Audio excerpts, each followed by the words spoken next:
moment où la décision a été prise de faire rentrer dans le patrimoine de l'État toutes les parcelles qui n'ont pas été mises en valeur, et nous observons qu'il y a une course effrénée vers la vente des transactions foncières qui se font sur des parcelles ici en milieu urbain.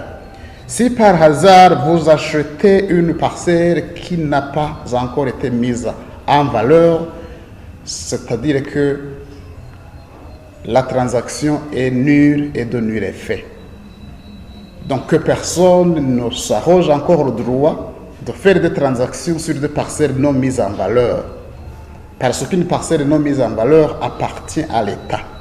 Et si en particulier vous vendez une parcelle qui appartient à l'État, l'État est dans le droit de faire rentrer dans son patrimoine la parcelle et il ne vous appartiendra qu'à faire des poursuites contre la personne qui vous aura vendu un bien qui ne lui appartient pas.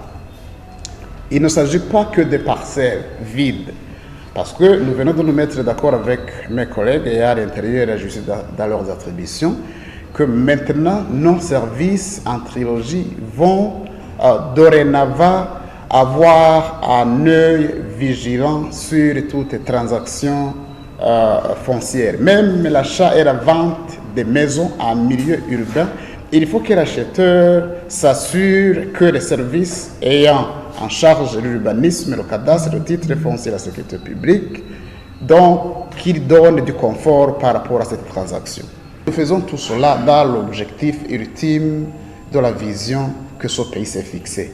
On ne peut pas devenir un pays émergent, on ne peut pas devenir une économie développée quand des parcelles en milieu urbain et de surcroît au centre urbain apparaissent toujours comme des huttes. Si vous avez eu une parcelle que vous n'êtes pas à mesure de la mettre en valeur, que la parcelle revienne à l'État et que l'État trouve un partenaire capable de la mettre en valeur.